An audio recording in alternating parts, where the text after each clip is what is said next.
is from the Gateway Pundit, and here's the headline.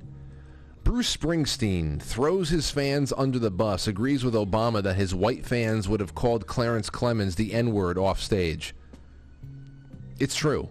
It's true that this happens. And there's no, like, lost in context. I saw the clip. I saw the greater context of the overall conversation. And it's just, you're seeing a puppet. You're seeing a puppet being worked by a thin, smiling devil puppet master in the form of Barack Obama.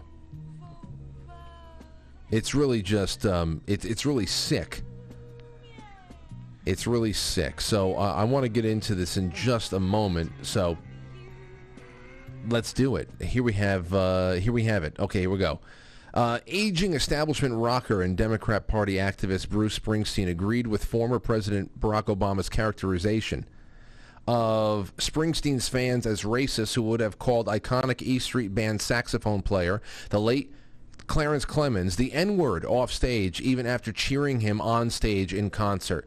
I'm going to go down and just play the whole thing in here it is. This is about 1 minute 46 seconds. So I'm going to go to the 43-second mark and just play from there. Nuke's concert at Madison Square Garden in 1979. You say in the podcast, in the book, that in many ways the most important story you ever told was you and Clarence on the stage together. It was not intellectual. It was emotional. It was the language of the heart, but it was incredibly visual. It was more valuable than the stories I wrote in my music, you know. And so he's talking about the relationship. That's Bruce Springsteen's voice for everybody in podcast land. He's talking about the relationships he had with Clarence Clemens, how it was a spiritual experience to make and perform music with him. And those stories that came out visually on stage were even more important than the stories that were actually baked into the lyrics and the music itself. All right, nice. Well, here comes the most hateful man on the planet, Barack Obama. Who, I gotta say, you take Bruce Springsteen, you take someone like Bruce Springsteen, and I actually give him I give him some credit for building up what he is.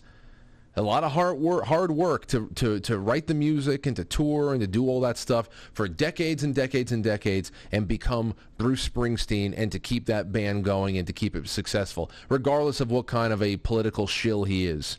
All right.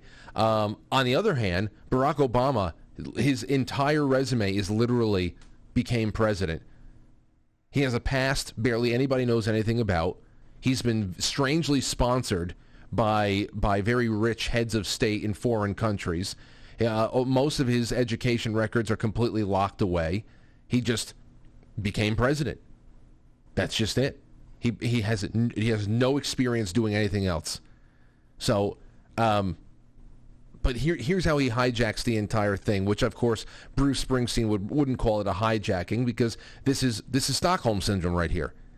It was incredibly visual. It was more valuable than the stories I wrote in my music, you know. In an ideal world, what Bruce and Clarence portrayed on stage was essentially a reconciliation, right? Yeah. And redemption. That's right.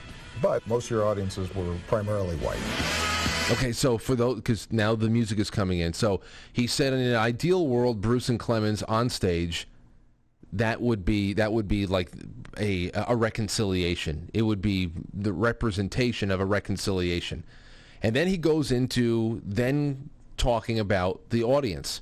He says, but most of your audience are white. All right, listen. Were primarily white. Primarily white. And they can love Clarence when he's on stage, but if they ran into him in a bar, suddenly the N-word comes out. Yeah. And part of Bruce's music and part of my politics has been, no, you got to surface that stuff. You got to talk about it. So they might like Clarence on stage, but if they met him at the bar and he didn't have a saxophone in his hand, the N-word's going to come out. And there's Bruce Springsteen, this fucking captive, going, yeah. No, it's true. I have incredibly racist bastards in my audience. It's true.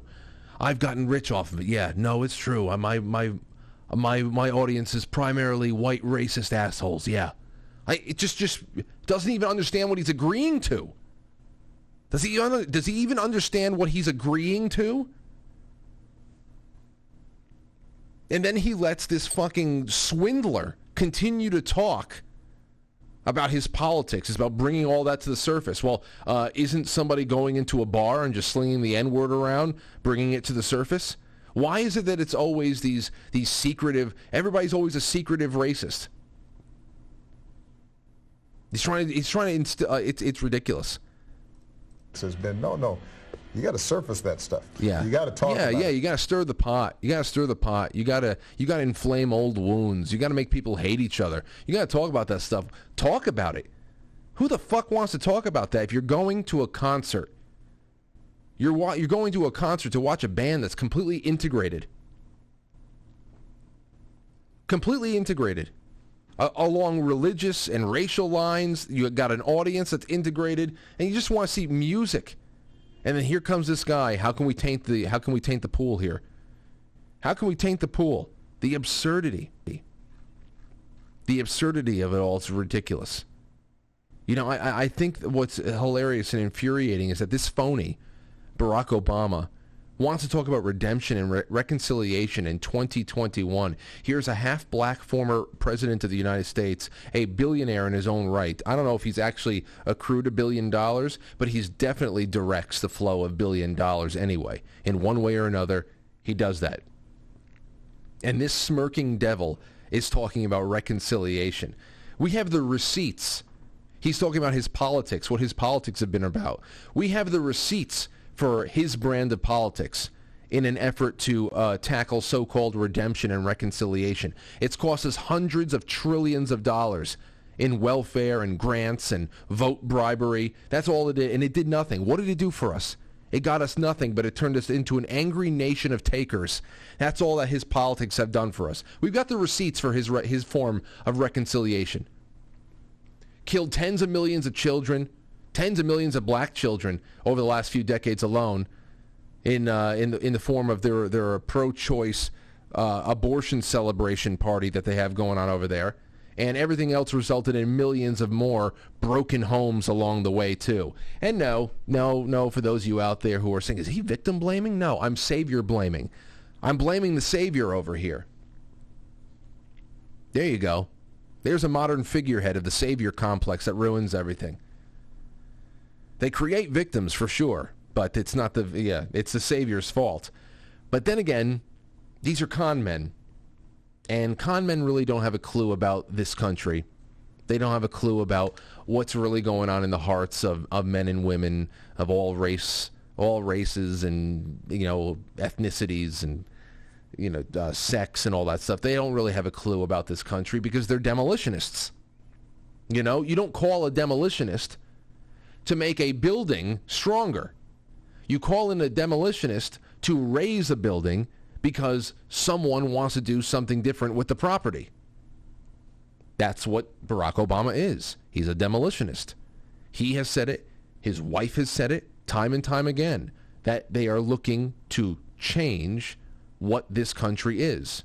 They do not like the country in its present and form, its former form as well. That's just what it is. And Bruce Springsteen, what a freak. But Bruce Springsteen, after this he made an announcement on a live stream later that evening from his hotel room, and I want to listen in because it was actually quite profound. Here it is. I'm sorry, half-black former president. I'm sorry my white fans are racist pigs. I deserve this pain. I'm rich because of racism. Please, forgive me. Forgive me, Barack.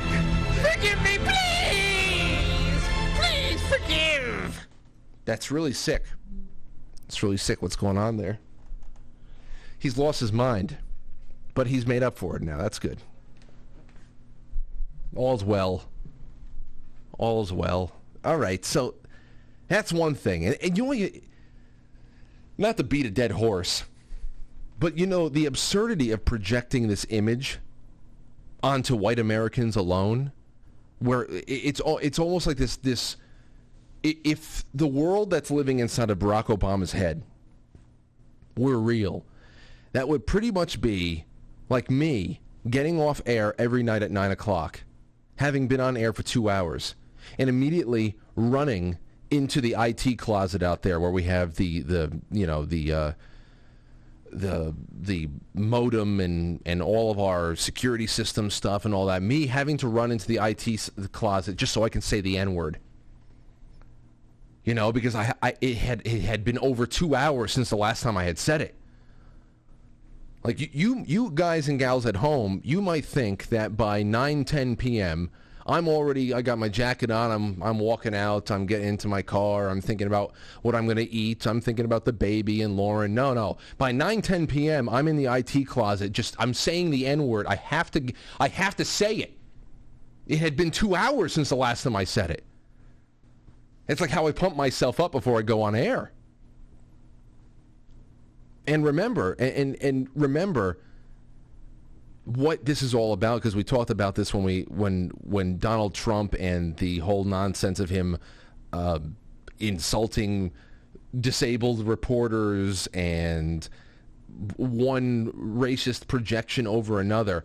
People like Barack Obama have to think this stuff up first.